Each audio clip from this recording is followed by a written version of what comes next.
On est live. Tu peux sauter si tu veux, Lucas. Ouais, ça Bonjour va. à tous. Bonjour. Merci pour nous rejoindre pour ce webinaire. Peut-être le dernier de l'année. On va voir s'il y en a un prochain. Comme d'habitude, on laisse passer 1 ou 2 minutes le temps que tout le monde puisse se connecter.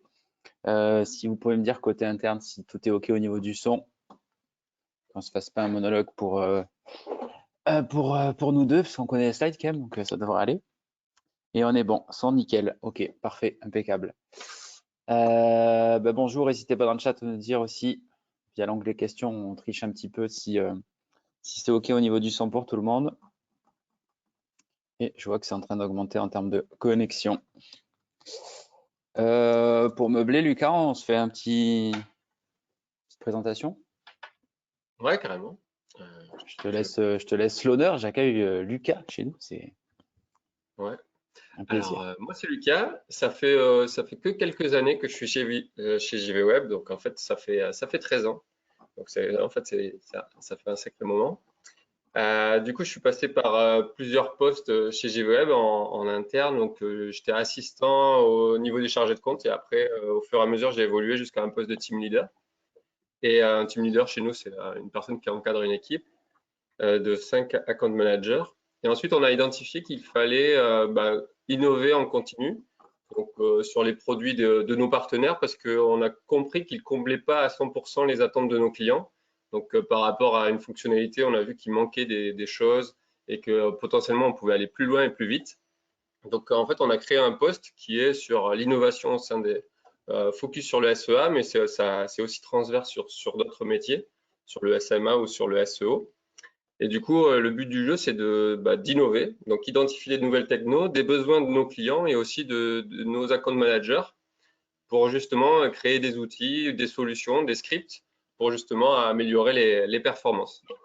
Donc voilà. Et pour réussir, on est soutenu chez GWeb par une équipe d'ingénieurs donc, qui sont dans nos locaux en interne où on va se connecter directement aux API, on va se connecter à d'autres API, d'autres partenaires, au site internet, au flux de nos clients, à l'ensemble des données qu'on a besoin pour justement mener à bien l'outil ou la solution qu'on veut développer. Super, merci. Et moi, c'est Sylvain. Aujourd'hui, je suis team leader. Ça fait 10 ans, bientôt 10 ans, l'année prochaine. Et j'ai commencé à travailler aussi avec Lucas à l'époque quand j'étais account manager. Donc voilà, on se retrouve aujourd'hui côté presse, du coup, c'est cool. Je vais vous présenter rapidement pour ceux qui découvrent, qui connaissent pas JV Web et après on attaque. Donc JV Web, nous on est spécialisé donc dans l'acquisition. On va fêter nos 20 ans l'année prochaine. On est aujourd'hui 90 personnes réparties différents endroits. Lucas est à Montpellier, on a des bureaux à Paris, à côté de Londres et moi je suis sur Genève. Vous avez une idée un peu des clients avec lesquels on travaille. C'est assez varié, que ce soit dans l'e-commerce. Et nos métiers, c'est Google Ads, la partie en tout cas SEA qu'on va parler principalement en fait aujourd'hui. Mais on a aussi des pôles dédiés sur le display qu'on rattache au SEA, du SEO, du social ads. Donc c'est vraiment nos domaines d'expertise. Et après on s'appuie, comme l'a dit Lucas, sur un pôle R&D qui nous aide vraiment à innover, développer des outils en fait qui vont profiter en fait à nos accounts et puis directement à nos campagnes et stratégies d'acquisition. Un pôle aussi tracking qui s'ennuie pas en ce moment parce que c'est un gros morceau qui arrive. Et le studio qui s'occupe en fait de développer tout ce qui est asset créatif et landing page. Et on a aussi une offre pour ceux qui gèrent les campagnes en interne, comme une extension en fait où vous allez avoir des experts qui vont vous aider au quotidien à piloter vos campagnes. On va pouvoir attaquer. Donc du coup, puisqu'on m'a posé déjà la question, le replay sera envoyé dans l'après-midi, en fait, à la fin du webinaire. Pour ceux qui veulent la présentation, elle sera soit envoyée, soit vous pouvez aussi nous écrire, nous la demander directement si vous voulez le format PDF. On va faire des pauses régulières pendant la présentation si vous avez des questions.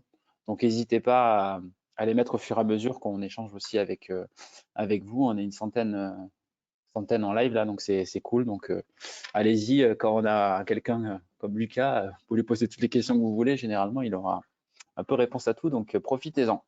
On va commencer par la partie fonctionnalité gagnante. En fait, c'est un petit peu les enseignements qu'on a eu sur l'année qui vont venir en fait renforcer votre stratégie pour la fin d'année ou pour préparer aussi 2024 en fonction des chantiers. On l'a fait en 3 briques et la première brique en termes de tendance, c'est la manière dont aujourd'hui on va beaucoup plus loin dans l'analyse de données. On met en place des reportings qui seront plus poussés, plus avancés, qui vont nous permettre en fait de changer notre prise de décision, de prendre des meilleures décisions et de voir des choses qu'on ne voyait pas avant ou qu'on ne prenait pas forcément le temps de regarder. Mais le monde est en train de changer avec l'automation, donc c'est vrai que c'est quelque chose qu'on pousse beaucoup plus. Donc on vous a donné voilà, quelques exemples de ce qu'on utilise pas mal nous dans l'agence. Le premier, c'est le suivi en fait de l'évolution de votre concurrence sur Google Ads de manière mensuelle. Après, ça peut être sur des fréquences plus ou moins longues, mais vraiment, c'est quelque chose qu'on suit énormément, qui est aujourd'hui plugué directement dans un Looker Studio, sur lesquels la compte et nos clients vont vraiment regarder sur la marque qui c'est qui se positionne de manière régulière, voir aussi est-ce qu'en termes de tendance, on est plutôt à la hausse ou à la baisse en fonction des concurrents pour pouvoir agir en fait en fonction. Et après, on va aussi plus loin, c'est qu'on peut segmenter ces rapports sur toute la partie campagne, en fait, pas que sur la marque, sur les campagnes d'acquisition que vous pouvez avoir, pour suivre un peu, monitorer le niveau de concurrence que vous pouvez avoir. Ça peut expliquer des résultats que vous allez avoir en fait si la concurrence est à la hausse, à la baisse.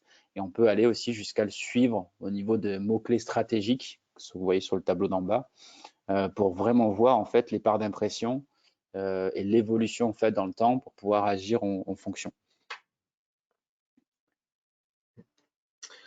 Ici, c'est une nouveauté sur comment identifier les tendances de vente de vos catégories de produits. Donc, on s'est rendu compte que si on fait des super campagnes et qu'on fait la promotion des produits qui sont avec une tendance de recherche qui sont plutôt faibles ou qui n'ont pas du tout de popularité, du coup, en fait, les performances commencent à fortement baisser. Donc, en fait, on met à la disposition de nos clients un outil de veille des produits qui sont tendances. Donc, on va aller directement exploiter les données du Google Merchant Center. Et en fait, on va retravailler ces données-là pour filtrer exactement les références ou les catégories de produits qui sont les plus pertinentes pour nos clients. Donc, en fait, on va enrichir ces données-là pour pouvoir les filtrer mieux et ensuite pouvoir les retraiter chez nos clients plus facilement. Parce que chez nos clients, il y a plusieurs personnes qui sont responsables de différentes catégories de produits. Donc, ils n'ont pas besoin de voir tous les produits, ils ont besoin d'en voir que certains. Et ensuite, chez eux, ils ont le choix entre est-ce qu'on a déjà la marque dans notre catalogue mais on n'a pas la référence, ou est-ce qu'on n'a pas du tout la marque et est-ce qu'on n'a pas la référence. Donc, généralement, on n'a pas les deux quand on n'a pas la marque. Et du coup, c'est pour pouvoir prioriser plus rapidement sur quelle référence ajouter au catalogue pour justement venir booster les ventes. Donc ça marche plutôt bien. Ici, c'est issu d'un salon qu'on avait vu cette nouveauté. Donc, Pardon. c'est bon. C'est bon. Exploiter comment en fait voir les évolutions de complétion des champs de vos formulaires. Donc, en fait, quand on crée dans les stratégies de lead generation, par exemple, les champs sont très importants pour le taux de conversion, le nombre de champs et aussi comment ils sont dans quel ordre. Et du coup, comment mesurer un peu l'évolution de ces champs, de la complétion de ces champs au sein de la page. Et du coup, en fait, avec GA4, on peut arriver à faire un espèce de funnel pour voir la complétion des champs des différents formulaires. Donc, c'est vraiment très puissant pour pouvoir optimiser vos formulaires, surtout si vous êtes sur de la lead gen, pour améliorer vos taux de compte. Donc, comprendre quels sont les champs qui bloquent, détecter des bugs potentiellement quand on voit qu'il y a une évolution de la complétion qui est fortement perturbée. Et ensuite, comment améliorer en continu vos pages et votre taux de transfo. Ça marche bien.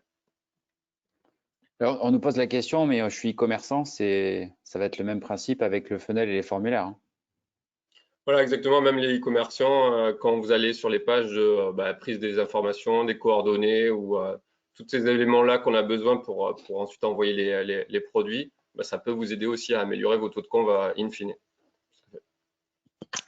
Parfait, parce que c'est vrai que souvent on a tendance à s'arrêter au funnel aux différentes étapes en termes d'analyse pour savoir quand c'est qu'on a les taux de sortie. Et là, c'est vraiment encore plus détaillé au niveau des champs pour voir ce qui pose problème. Ensuite, on a tout un bloc sur la partie flux produit, parce que ça, c'est quelque chose enfin, moi, je vois beaucoup sur la partie sales aussi. C'est toujours problématique d'avoir un flux produit qui est de qualité. C'est pas toujours simple avec les prestataires avec lesquels ils travaillent de savoir optimiser. On ne sait jamais est-ce que c'est l'annonceur, est-ce que c'est l'agence qui doit s'en occuper. Et ce qu'on voit souvent, c'est qu'on va aller plus loin après dans la partie data, mais ça, c'est un petit peu la base d'avoir un flux qui est propre, qui correspond en fait aux exigences de Google et puis qui est un maximum enrichi pour permettre une meilleure diffusion. Et Google a sorti en fait un outil d'optimisation, en fait, un peu comme un audit que vous allez avoir en fait à disposition, qui s'appelle Merchant Excellence. Et l'idée, c'est en fonction de différents critères qui sont classés par typologie d'objectifs qu'on veut atteindre, de voir un petit peu les opportunités que vous manquez parce que en fait, au niveau des exigences et des critères, il y a des choses à optimiser. Soit c'est pas fait du tout, soit on est sur des pourcentages qui sont pas suffisamment élevés ou certains produits sont OK, sont pas OK. Donc ça, c'est plutôt pas mal en termes de rapport pour identifier assez facilement ce qui pose problème et pouvoir en fait le corriger. Donc comment ça fonctionne? Il y a une quarantaine de métriques en fait qui sont proposées. Ce qui est pas mal, c'est qu'elles sont triées par type de gain. C'est-à-dire que vous allez avoir 5, 10, 15 critères qui vont vous permettre que, en les améliorant si vous êtes pas OK, d'améliorer le taux de clic, d'améliorer votre visibilité, d'avoir un meilleur ciblage. C'est assez précis. Vous avez un historique qui permet de voir le avant-après aussi et voir un petit peu l'évolution que vous avez là-dessus. Vous pouvez voir aussi, vous comparer par rapport aux top annonceurs de votre secteur pour avoir une idée en fait où c'est que vous avez du retard, où c'est que vous avez de l'avance. Vous pouvez prioriser aussi. Google va donner un niveau de priorité selon le gain potentiel. Parce qu'en fait, c'est difficile comme tout de tout changer en fait d'un coup. Parfois, c'est des métriques assez simples, hein. La plupart des éléments vont se corriger directement dans le shunt via des règles, des choses comme ça. On ne parle pas d'aller complètement modifier le flux source, mais il y a quand même une notion de priorité voilà, pour pouvoir en fait faire du quick win en premier et puis après des choses un peu plus long terme. Un entonnoir en fait qui permet de visualiser assez facilement par rapport à vos produits ceux qui sont approuvés, ceux qui ont un bon ciblage, ceux qui font de la visibilité, du trafic, et après un petit peu un scoring global pour vous donner un état des lieux de où vous en êtes.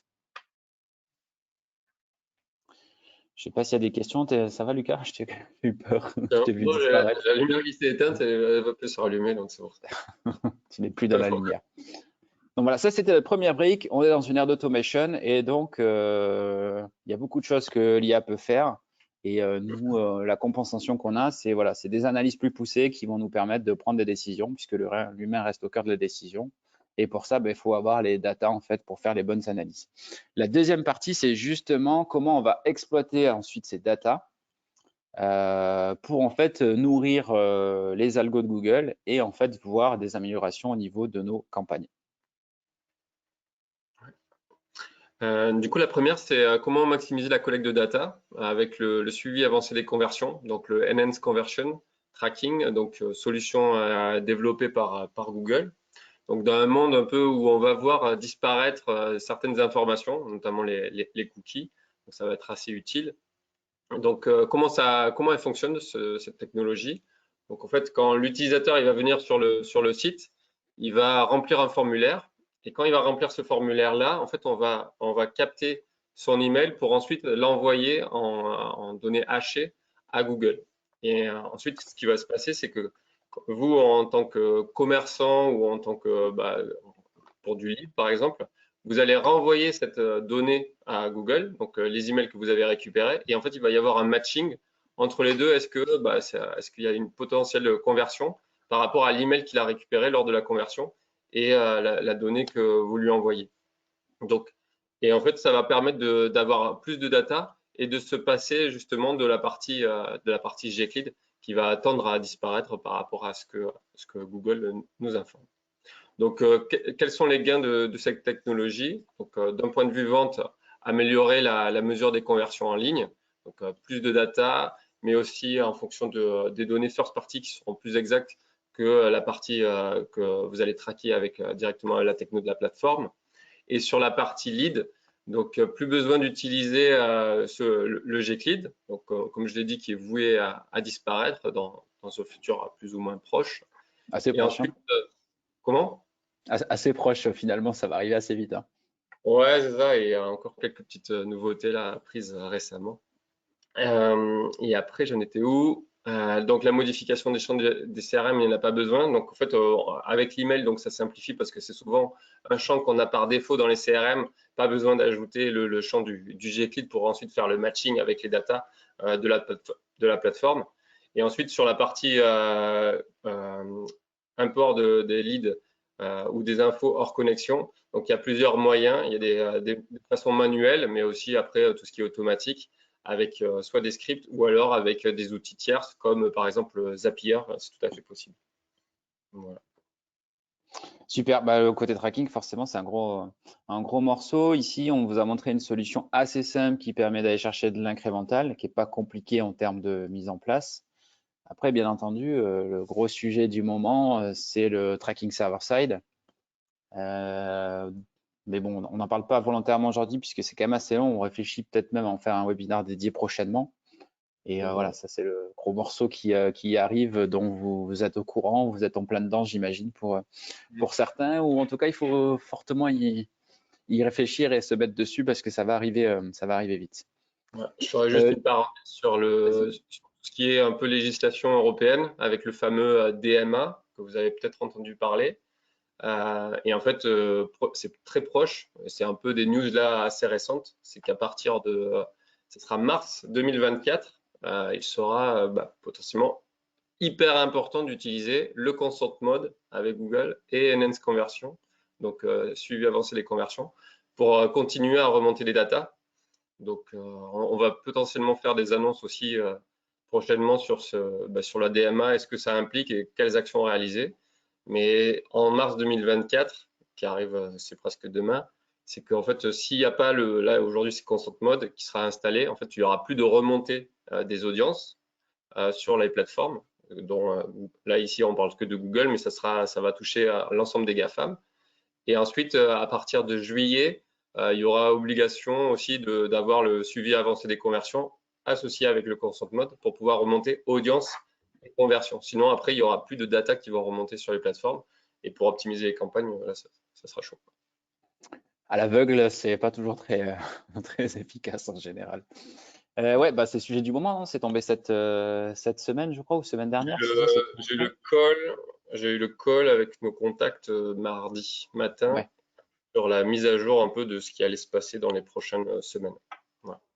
parfait. Bah, n'hésitez pas, blog, newsletter JV Web, si vous voulez suivre un petit peu ces sujets, je pense qu'on va en parler assez rapidement. Pour enchaîner, je prends quand même la question de Louis qui était sur le Merchant Excellence et comment on a cet outil à disposition. Aujourd'hui, c'est les agences pardon, avec le badge qui l'ont puisque c'est une bêta. Demain, ça va arriver de manière directement sur les comptes. On ne sait pas encore, je crois exactement. Est-ce que c'est, je pense à partir du Merchant Center, on pourra le générer. Mais là, on le teste en fait sur différents clients puisque on a la chance d'avoir accès justement à ce qui est nouveauté un petit peu en avance. Donc, il y a la partie tracking. Le deuxième morceau, c'est la partie audience. On parle maintenant d'audience durable, puisque, bon, on vient d'en discuter. La fin des cookies tiers va supprimer en fait une bonne partie des audiences. On a vu que les similars, c'est terminé, même s'il y a des alternatives. Qu'il y a une partie des audiences de retargeting en fait qui ne vont plus en fait être disponibles. Donc ça, c'est pas un sujet nouveau, mais c'est encore une fois quelque chose sur lequel on va pas avoir le choix, donc il vaut mieux accélérer assez vite. C'est d'utiliser vos données first party et de quelle manière en fait vous allez pouvoir injecter vos données, notamment issues de votre CRM, directement dans Google, parce que pour le coup, ça c'est des données que Google n'a pas, et d'être capable, en fonction de la volumétrie, de segmenter en fait vos audiences, pas simplement y plugger vos acheteurs, mais être capable de détailler selon le type d'achat qui a été fait, la catégorie qui a été achetée. Est-ce que c'est un canapé? Est-ce que c'est une lampe?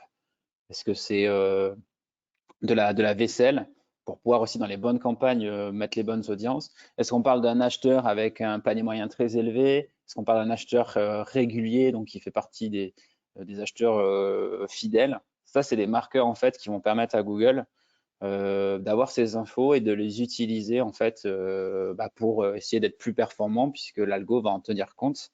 Et si forcément aujourd'hui vous lui donnez pas ça, il peut pas aller les chercher puisque ce n'est pas disponible aussi facilement. Donc c'est vraiment quelque chose qu'il faut travailler en fait et pouvoir plugger sur le compte. Et après, bien sûr, ça peut se faire avec des connexions automatiques et des mises à jour automatiques.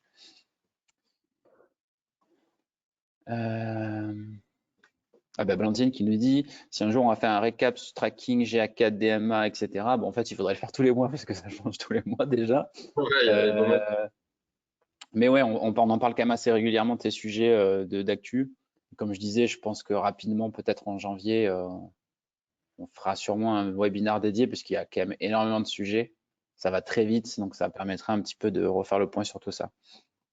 Sur la partie DMA spécifiquement, ouais, ça va toucher tout le monde. Et là, ils sont en train, là sur novembre-décembre, ils sont en train de sortir la V2 du consent mode pour que ça matche avec les exigences européennes. Donc ça va, enfin, il va y avoir encore de l'actu en plus de ce qu'on a déjà eu ce mardi-là. Ça va encore évoluer parce que ils sont en train d'ajuster aussi pour le cadre législatif, quoi. Il y a Émilie, salut Émilie d'ailleurs, j'espère que tu vas bien, qui pose une question justement sur les audiences de retargeting qui vont pas être considérées comme durables. Bah, ça dépend en fait de la collecte. Si on est sur de la collecte de tags classiques via cookie tiers, Mm. automatiquement à partir du moment où ça ne fonctionnera plus, les audiences ne seront plus collectées tout simplement quoi.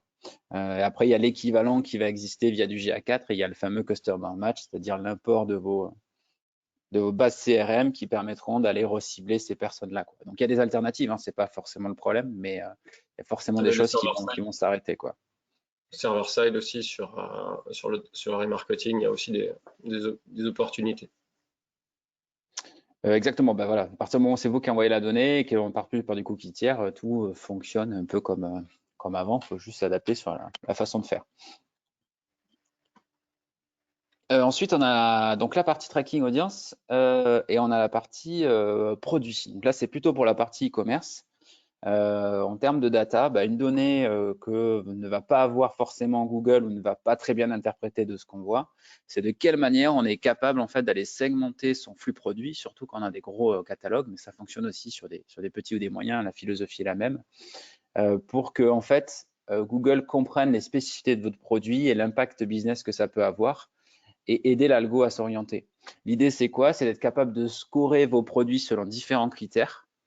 Et derrière, ça va permettre à la fois à l'algo d'être meilleur, de mieux comprendre en fait vos produits et le business, et au gestionnaire de compte aussi de différencier les stratégies, différencier les campagnes et d'avoir des objectifs de CPA et ROS qui vont être différents en fonction. On vous a mis des exemples de ce qu'on utilise le plus aujourd'hui. C'est être capable en fait de savoir la volumétrie de vente des produits pour pouvoir par exemple créer des segments de best-sellers qu'on va pousser où on sait que ça se vend assez bien et que souvent le taux de conversion n'est pas le sujet. On va plutôt essayer de chercher la visibilité parce que ça fonctionne bien, en tout cas à l'instant T.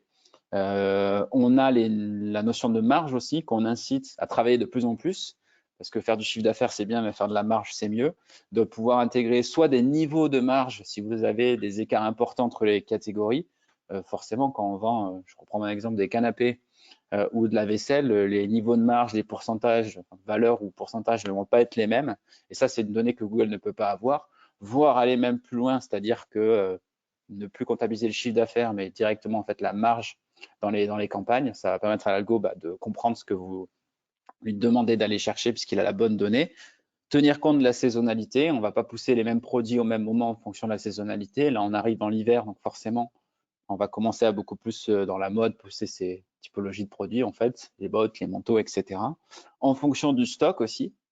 Alors le stock, on sait que sur le flux, il est géré en fait. Hein, s'il n'y a pas de stock, le flux ne va pas s'afficher. Mais un exemple, par exemple dans la mode, on sait qu'à partir du moment où on a une chemise et qu'on est épuisé en termes de taille M et L, on a les taux de conversion qui chutent parce que ça fait partie des tailles standards et donc forcément on ne peut pas répondre à la majorité de la demande et donc il y a un effet déceptif. Donc là, il faut aussi se poser les questions de est-ce qu'on continue à diffuser ou pas.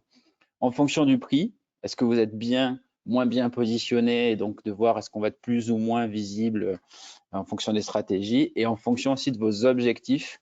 On va de plus en plus aussi essayer de flaguer les produits pour savoir ils permettent d'aller chercher des nouveaux clients, s'ils permettent de fidéliser en fait vos clients, encore une fois, pour avoir des campagnes dédiées, notamment pour aller faire du recrutement de nouveaux clients, qui est un objectif qui est aussi hyper stratégique.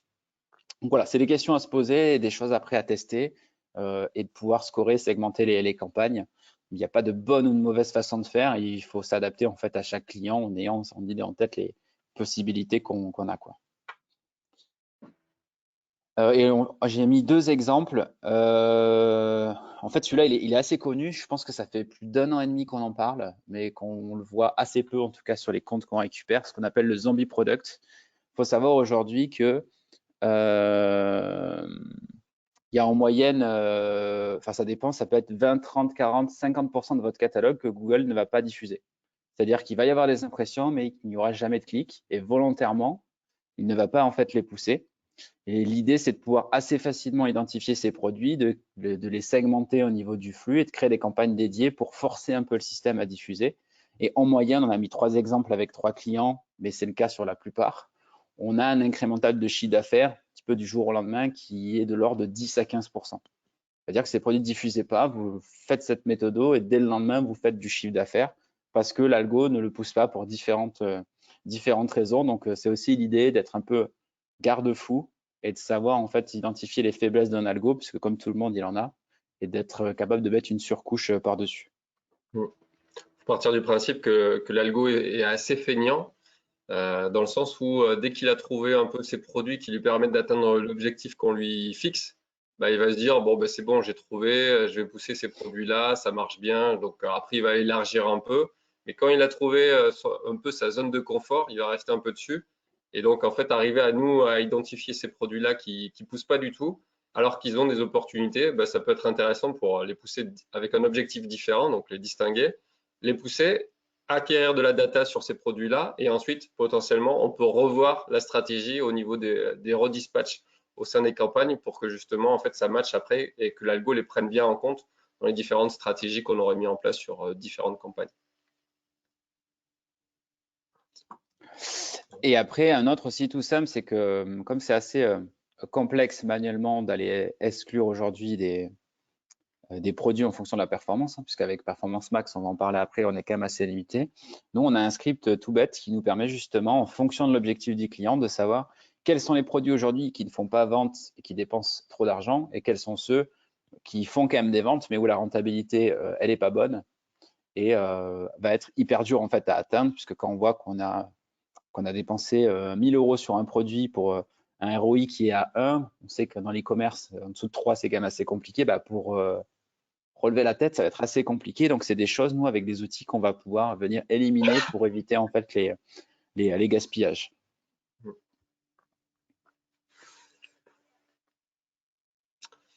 On bascule sur une autre idée, une autre innovation, c'est essayer de générer des variantes de produits pour maximiser la visibilité sur Google.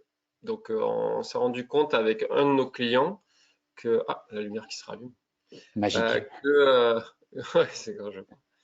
Que en fait, bah, on a une meilleure visibilité quand les noms des produits matchent parfaitement avec les termes de recherche des internautes. Bah, ce qui est hyper pertinent parce que bah, Google il va essayer de favoriser bah, le produit qui est le plus pertinent par rapport à la recherche. Donc, qu'est-ce qu'on peut faire? Donc, générer des variantes de produits, mais avec des nouveaux titres. Donc, potentiellement avoir pour un même produit, avoir 3 fois ce même produit-là, mais avec par exemple des titles différents pour justement mieux matcher avec la requête de l'internaute. Et ça permet d'avoir justement d'améliorer le taux de clic et d'améliorer la volumétrie de trafic généré par les produits. Donc, il y a les 3 étapes principales, c'est identifier les termes de recherche des produits, c'est quoi les différentes variables et est-ce qu'aussi ça vaut la peine de faire des duplications des produits du fait que bah, ça prend du temps et est-ce que les volumes de recherche sont plutôt satisfaisants, plutôt pertinents pour le faire. Créer un flux secondaire pour ensuite dupliquer les produits avec une personnalisation des titles en fonction des termes de recherche. Et ensuite, c'est bah, essayer de truster la première place grâce à un matching parfait. Donc, c'était termes de recherche, nom du produit, ça matche bien. Donc, ça permet d'avoir une meilleure volumétrie. Et ensuite, le petit bonus qui a été mis en place par les équipes ici, c'était, bah, OK, mais on a fait ça. Donc, en fait, on a plein de variantes de produits, ce qui est compliqué. Ensuite, à suivre la performance du produit. Donc là, en fait, il y a eu un dashboard qui a été créé avec nos clients pour justement avoir une simplification des données par produit au sein d'un report. Comme ça, on a la performance d'un produit malgré les multiples duplications qu'on a eues pour que ça matche bien avec les termes de recherche. Donc, en fait, un fameux regex, ça marche bien pour justement dédupliquer la data. C'était bon Ouais, sur. ça c'est une super fonctionnalité, bon, qui marche pas avec toutes les typologies de produits, mais quand on est sur des produits techniques, là c'est dans la pièce détachée d'électronique électroménager. Quand on vend des produits électroniques électroménagers, bah, on sait qu'il y a différents types de recherches, ceux qui vont chercher un lave-linge, ceux qui vont aller plus loin et ceux qui vont aller jusqu'à chercher un modèle, des spécificités. Et donc l'idée, c'est de pouvoir répondre à ces requêtes-là avec à chaque fois le même produit, mais un titre qui est adapté. Et donc, bah, on sait que Google là-dessus est un peu bête et méchant. C'est je cherche ça. Si le produit me match quasiment à 100% en termes de requêtes, c'est pour moi le meilleur produit en fait à afficher. Donc, c'est assez efficace. On va parler performance max, mais j'ai quand même quelques questions avant. Alors, comment on fait pour scorer les produits dont on a parlé? Alors, il y a différents custom labels qu'on peut utiliser en fait dans votre flux. Donc, il y en a 5, ça va de 0 à 4. Et c'est à travers ces custom labels que vous pouvez indiquer les produits qui sont des best-sellers, ceux qui ont plutôt une saisonnalité hiver-été, les niveaux de marge aussi. Est-ce qu'on est sur des marges élevées, moyennes, basses, etc. Puis après, on peut carrément aller sur des outils qui vont scorer en fonction d'une note, etc. On peut aussi jouer sur les stratégies, mais en fait, c'est vraiment pour chaque produit, vous avez en fait la possibilité d'avoir ces fameux labels qui vous permettent de flaguer, donc segmenter les produits. Et puis après, il y a le stratège qui met en place. On nous demande aussi comment on fait pour connaître les produits zombies. Alors, Romain, tu parles de 50, mais comme je disais, on a des comptes, nous, c'était de 20 jusqu'à 80%, hein, c'était assez énorme. Alors, on peut le faire, entre guillemets, assez facilement avec des exports pour voir les produits qu'on peut diffuser. Il y a aussi un script qui est utilisé, par contre, qu'on peut trouver sur Google. Sinon, tu peux prendre rendez-vous avec nous et on peut te sortir l'info assez facilement en pluguant le script pour te donner de la visibilité. Et après, c'est des questions aussi justement sur ces outils, en fait, comment on peut en bénéficier. Il y a des outils que nous, on va créer par nous-mêmes. Il y a des outils ou des scripts qu'on va récupérer qui sont accessibles. Là où on va plus loin, c'est que, comme l'a dit Lucas, on essaye de rendre ça le plus simple et automatisable possible. Donc, un script Jambi chez nous va identifier, mais va flaguer directement les produits pour aller plus vite. Le script de base permet pas forcément d'aller jusque-là, où on est connecté nous directement à l'API. Donc, c'est vraiment rendre en fait cette automatisation la plus fluide possible et qu'il y ait le moins d'actions. Tout est possible à la main, mais le temps n'est pas le même. Et tous nos clients en bénéficient. Et après, c'est aussi on peut avoir des solutions un peu custom qu'on peut proposer à des annonceurs qui ont des besoins spécifiques, puisqu'on a un panel de scripts en fait qu'on utilise qui s'adapte en fonction des clients. Et après, on peut aussi en faire de manière custom en fonction des besoins. Il y a une chose aussi qu'on répond, c'est par rapport aux scripts qu'on peut trouver sur le web. Généralement, on les met dans la partie outils script pour le lancer soit au niveau du MCC, soit au niveau du compte Google Ads. Mais la particularité de cette partie-là, c'est que si vous avez beaucoup de campagnes ou beaucoup de données, il y a un timeout et du coup, en fait, le script se stoppe au milieu du traitement. Et du coup, bah, nous, ça nous embête parce qu'on a plein de clients avec beaucoup de données et du coup, que ça s'arrête au milieu, c'est pas bon. Donc en fait, c'est pour ça qu'on passe par l'API où en fait on n'a pas cette limitation justement en termes de traitement des données. Donc on va un peu plus loin et un peu plus vite grâce à l'API versus les scripts qu'on peut installer nous-mêmes. Et on attaque le morceau Performance Max. Là, on a essayé de vous montrer un petit peu ce que nous on fait chez JVWeb et ce qui a changé aussi ces derniers mois côté Google, pour rendre ce type de campagne moins black box, puisque ce qu'on attend souvent, c'est je ne maîtrise pas, on ne peut plus rien faire. Et on entend souvent ce mot black box. Et la réalité fait que Google a quand même fait des trucs qui rendent l'outil un peu plus transparent. Et après, c'est aussi justement à nous de nous adapter pour reprendre en fait de la maîtrise sur ces types de campagnes qui, on va le voir en fait en fin de webinaire, vont gagner encore de l'ampleur.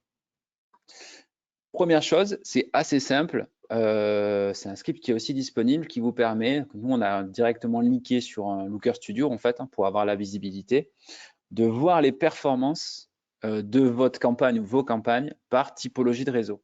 Puisqu'on se pose toujours la question de où c'est que je diffuse, est-ce que c'est du search, du shopping, du display, de la vidéo. Là, ça permet en fait de visualiser ce qui se passe et d'avoir des informations en termes de dépenses, en termes de clics, de conversion de chiffre d'affaires pour voir un petit peu de quelle manière ça diffuse et où c'est que ça vous rapporte. Et l'intérêt, c'est soit d'optimiser en fait ces campagnes-là, parce qu'en fait, ce que vous allez faire comme action, vous allez pouvoir voir de manière directe, est-ce que ça agit sur tel ou tel réseau? J'améliore mes créas, est-ce que j'ai un impact sur le display ou la vidéo? Et vous allez aussi pouvoir vous dire, est-ce que à côté de Performance Max, qui va être un petit peu le laboratoire, je peux créer moi-même des campagnes dédiées parce que je vois que la vidéo fonctionne très bien sur Performance Max. Donc rien ne m'empêche d'avoir des campagnes de vidéo YouTube dédiées en fait à côté pour être complémentaires et reprendre aussi un peu plus de maîtrise et avoir une stratégie qui va être plus fine que ce que fait l'algo.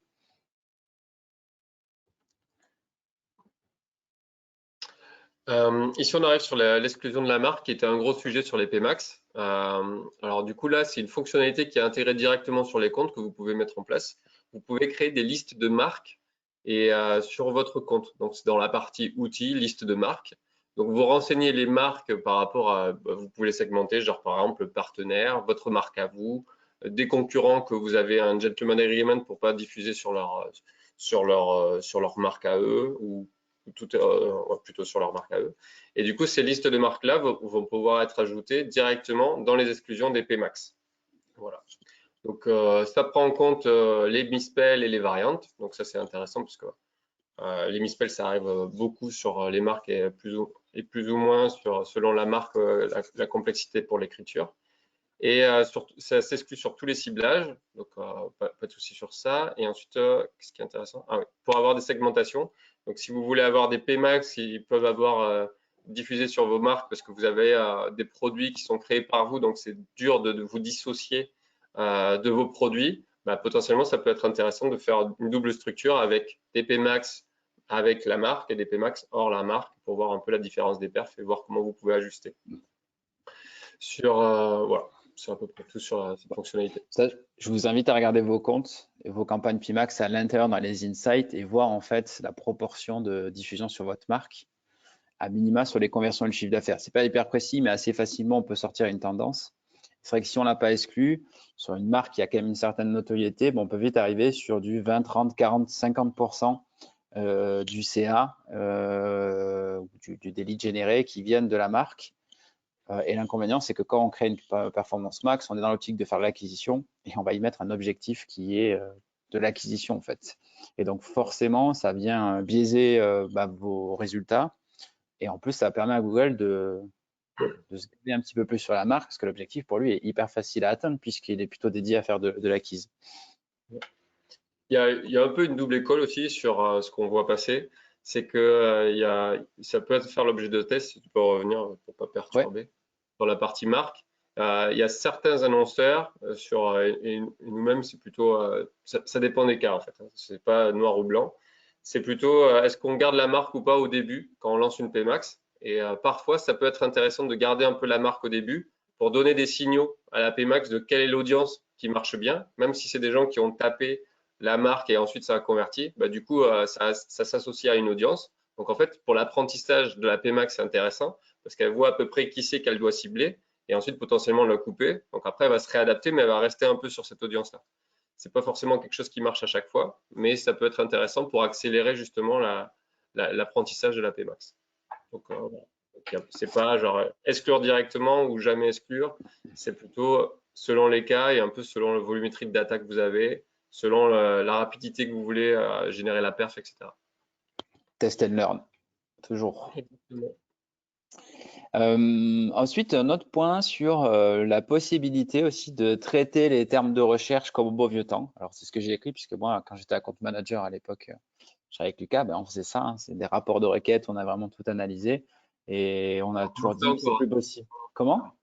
On en fait encore beaucoup. Ah oui, enfin, bien sûr qu'on a fait encore, mais on entend Ouais. souvent sur la Pimax, c'est plus possible, on n'a plus l'accès aux termes de recherche, etc. Mais il y a quand même aujourd'hui un moyen de le faire, puisque forcément, ça reste un frein. En fait, on le voit aujourd'hui, là, l'exemple plante verte intérieure va diffuser sur un ensemble de termes de recherche avec des niveaux de performance. Et on sait que c'est le nerf de la guerre sur le search. Il y a des termes rentables, pas rentables, quali, pas quali, sur lesquels il faut optimiser. Et ça reste quand même possible. Ce qu'on fait chez JVWeb, c'est qu'on va exporter de manière régulière. En fait, ça peut être tous les mois pour avoir aussi un historique. L'ensemble en fait des termes de recherche qui se situent dans les insights et de pouvoir recréer, parce que c'est pas exactement la même chose, le même niveau d'optimisation en fait qu'on peut faire en search sur des campagnes classiques au niveau de l'analyse pour voir un petit peu les termes, les catégories. On peut aller jusqu'à modéliser un peu les métriques si on veut avec des champs calculés puisqu'on n'a pas toutes les données. On n'a pas le prix du clic, on n'a pas les dépenses, donc on n'a pas la notion de rentabilité, on va dire, de manière directe, qui font un peu jongler là-dessus, mais il y a des possibilités avec des moyennes. Mais en tout cas, c'est un moyen, on le voit, d'avoir un rapport assez simple qui permet de se dire qu'est-ce qui fonctionne pas et comment je vais optimiser, nettoyer ma campagne qui reste le nerf de la guerre, quoi. Voilà. Là, comme tu l'as dit, c'est la version brute en fait du script et après qui peut être retravaillé justement pour enrichir un peu des données avec quel est le CPC moyen un peu de la campagne pour avoir avec les clics, avoir les coûts, quels sont les taux de clics. Au niveau de quand on a les coûts et les conversions, on peut calculer les coûts par conversion, etc. Et on a des données un peu plus orientées perf et pour aider à la prise de décision sur l'ajout, l'exclusion, etc. Et ces données-là, en fait, ce qui est intéressant sur un G-Sheet, c'est qu'elles peuvent être facilement utilisées après sur du search classique, par exemple. Oui, ça permet, on l'a pas dit, ça permet aussi d'alimenter vos campagnes search, puisqu'aujourd'hui, un mot-clé exact prend le pas sur du PMAX. Donc, ça vaut le coup aussi d'enrichir vos campagnes search classiques que vous avez, parce qu'on disait un peu, PMAX peut faire un peu le laboratoire à détection de ce qui va fonctionner, et on Sur reprend de la d'autres. maîtrise en le mettant sur du search. Ici, on parle des assets. Les PMAX, en fait, c'est gourmand en assets. Donc, il faut fournir beaucoup d'accroches, après des visuels, des vidéos, etc. Mais déjà, on a beaucoup d'éléments au niveau des accroches, donc des titres et des descriptions. Donc, ce qu'on se rend compte, c'est que la PMAX, en fait, de par ce multi-réseau, va tester beaucoup d'éléments rapidement et à foison et les combinaisons entre eux. Donc, on va vite se faire une idée de qu'est-ce qui marche bien et qu'est-ce qui marche pas. Donc, par contre, c'est hyper fastidieux. Donc, on a une Pmax, un groupe d'assets, ça va. Mais quand on commence à avoir 2, 3, 4 Pmax, 3, 4, 5 groupes d'assets par Pmax, là, ça commence à être assez fastidieux pour optimiser ces accroches-là et identifier qu'elles sont faibles et ensuite se dire qu'il faut aller corriger et sur chaque correction, réfléchir à quelle accroche on peut challenger en fonction de l'accroche qu'on avait définie. Si par exemple, on était parti sur une optique copywriting sur est-ce que là, on va essayer de travailler les call to action, là, un peu le bénéfice client, là, un peu la description de la fonctionnalité ou du produit, etc. Donc, à chaque fois de redevoir tout refaire à la mano, c'est assez fastidieux et très lent pour les chargés de compte. Et plus c'est lent, plus là, la Pmax, ça va diffuser et ça va tirer vers le bas les performances parce que les assets ne sont pas bons. Okay. Donc, la solution qu'on a identifiée et qu'on a créée en interne, c'est en fait on a créé un script qui est directement couplé aux performances des assets des différentes Pmax. Donc en fait le script là va crawler toutes les accroches qui sont identifiées comme faibles. Donc dès qu'elle trouve une accroche qui est faible, en fait on va générer un prompt connecté avec ChatGPT pour justement générer une nouvelle accroche par rapport à celle qui était identifiée comme faible. Alors, en fait, on n'a pas ce qui est généré n'est pas genre générique, c'est-à-dire qu'on va dans le prompt, on va intégrer, donc le prompt, on a créé une base qu'on va venir alimenter avec les données de nos clients. Donc, quelle est la cible, quel est le persona, quels sont les points forts, enfin vraiment tout un descriptif assez complet de nos clients et des produits qu'ils vendent pour que justement, quand il y a la génération qui soit exécutée, qu'on ait une bonne accroche qui soit pertinente. Au début, alors ça c'est un screenshot qui date, on avait un peu des problèmes avec la longueur au niveau des accroches, mais maintenant c'est beaucoup mieux. Donc on a travaillé sur ça pour que justement, quand on a eu la génération qui est réalisée par ChatGPT, ça ne soit pas une grande phrase alors que c'était un titre. Donc on a travaillé sur ça. Donc maintenant c'est beaucoup mieux.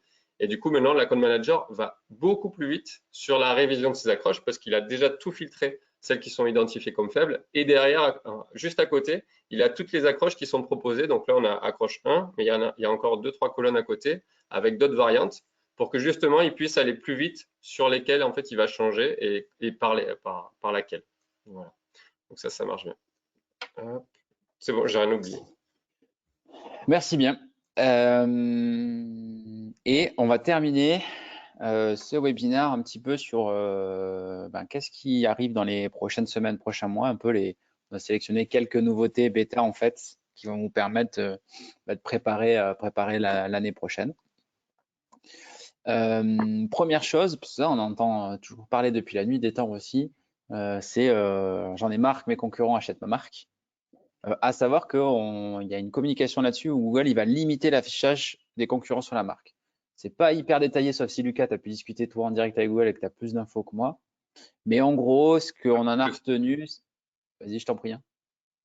Non, non, pas plus que ça. C'était Ok. la communication, mais on l'avait retravaillé en interne et on avait lu.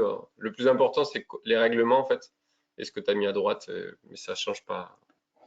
Et le constat, en fait, c'est qu'il va limiter l'affichage des annonceurs sur votre marque. Et en fait, il y a deux points. C'est qu'il y a une notion d'annonceur qualifié, c'est-à-dire les annonceurs historiques qui sont assez connus, qui a un compte qui est actif depuis une certaine année sur lesquels ça ne va pas trop changer.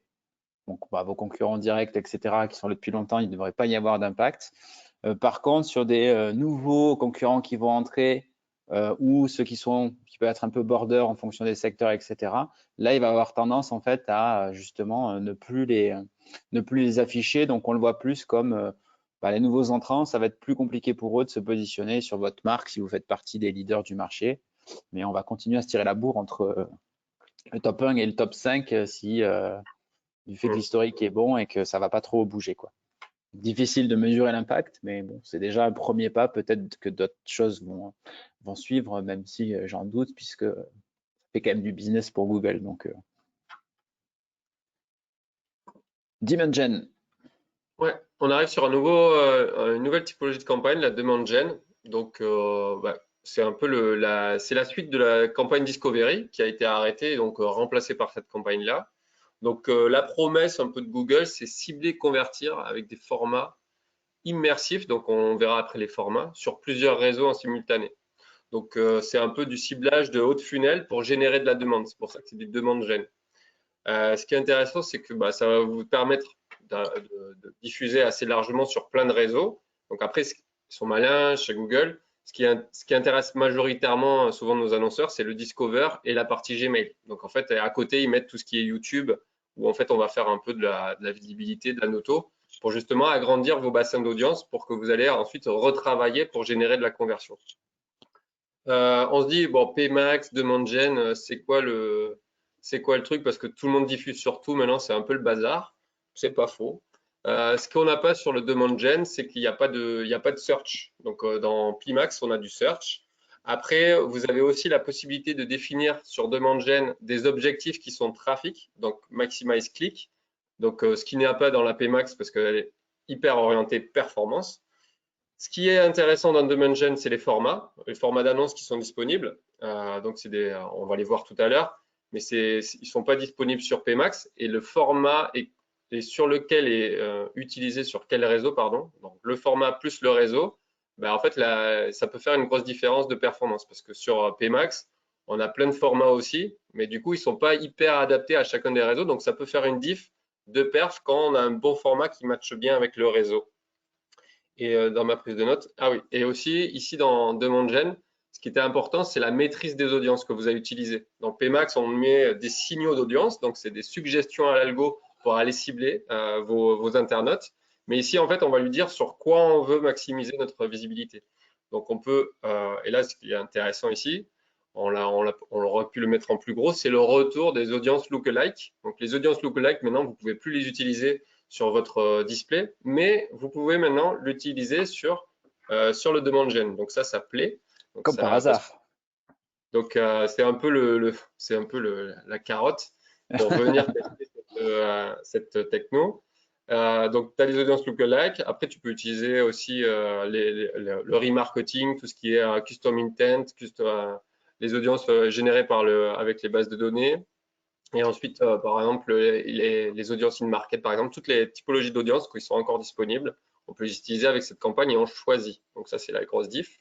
Et ce qui est intéressant avec cette campagne-là, c'est aussi les études qu'on peut avoir. Donc on peut faire des search lift, brand lift, conversion lift suite à la mise en place de cette campagne-là. Donc en fait, on va pouvoir analyser est-ce que ça nous a permis d'avoir un gain sur la conversion, sur la recherche de notre marque, sur les recherches grâce à cette campagne. Donc, parce que ça crée la demande et est-ce que vraiment on peut le mesurer? Et là, en fait, Google a intégré des études dans cette campagne.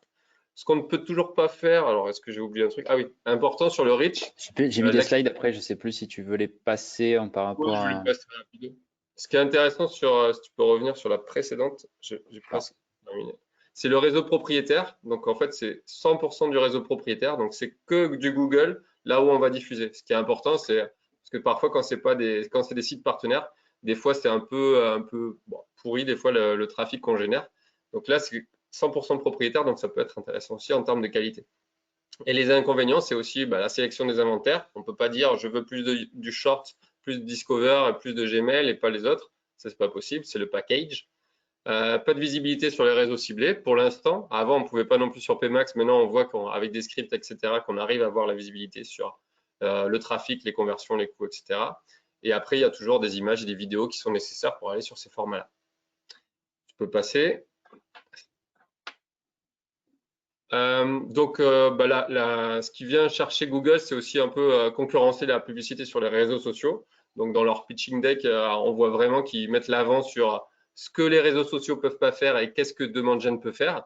Donc, si vous avez une grosse stratégie sur les réseaux sociaux, ça peut valoir le coup aussi de tester vos vidéos, vos images, etc. sur du Demand Gen aussi, par rapport à la promesse à Google et leur analyse qu'ils ont eue aux États-Unis. Donc, à prendre avec des pincettes, bien sûr parce que c'est aux États-Unis en avril 2022, donc ça date un peu, mais ça peut être intéressant.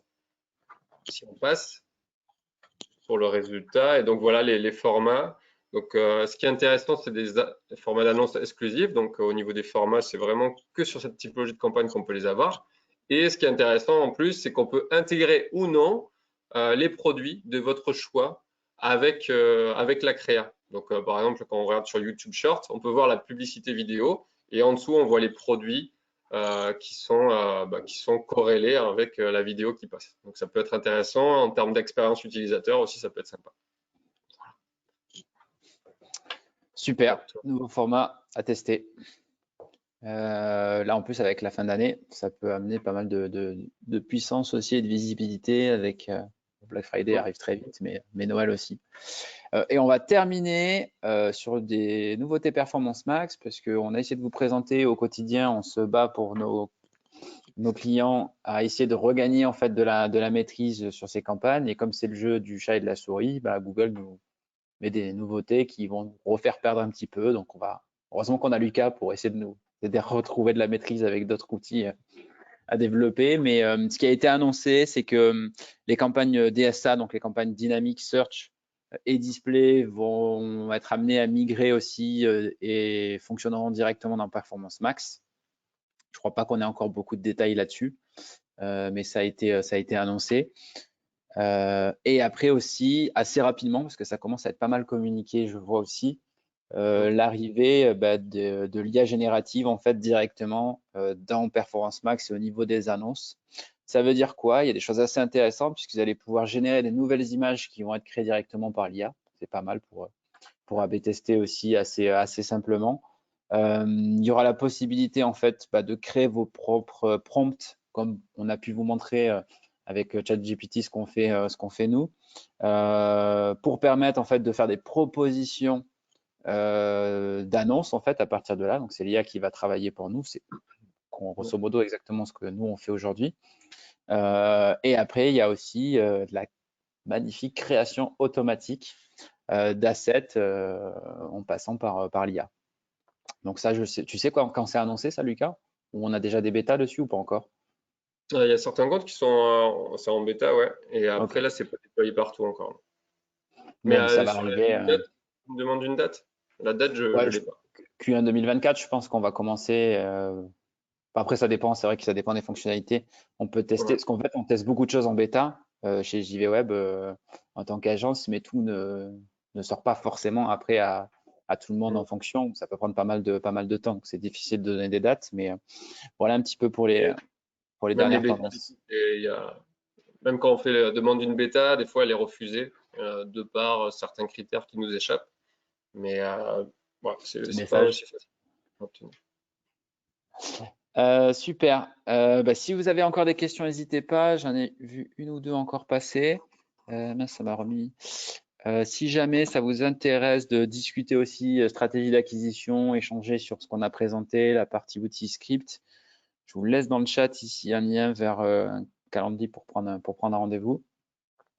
N'hésitez pas. Et puis après, voilà, suivez-nous sur les réseaux sociaux, LinkedIn, sur les prochains événements, les prochains webinars. On en fait tous les mois aujourd'hui. D'ailleurs, on a fêté nos 1 an de webinaires en continu. Donc c'est super cool. Et voilà, merci à tous. Et attends, je regarde parce que je vois que j'ai des questions. Du coup, pas tout à fait midi. Donc psychologiquement, on n'a pas encore hyper faim, donc on peut aller jusqu'à midi. Avec Dimension qui remplace Discovery, cela signifie qu'on ne pourra plus faire de Discovery sans vidéo. Oui, tout à fait. Ouais. En fait, il y a les étapes de migration déjà qui ont été communiquées pour passer de Discovery vers DemandGen.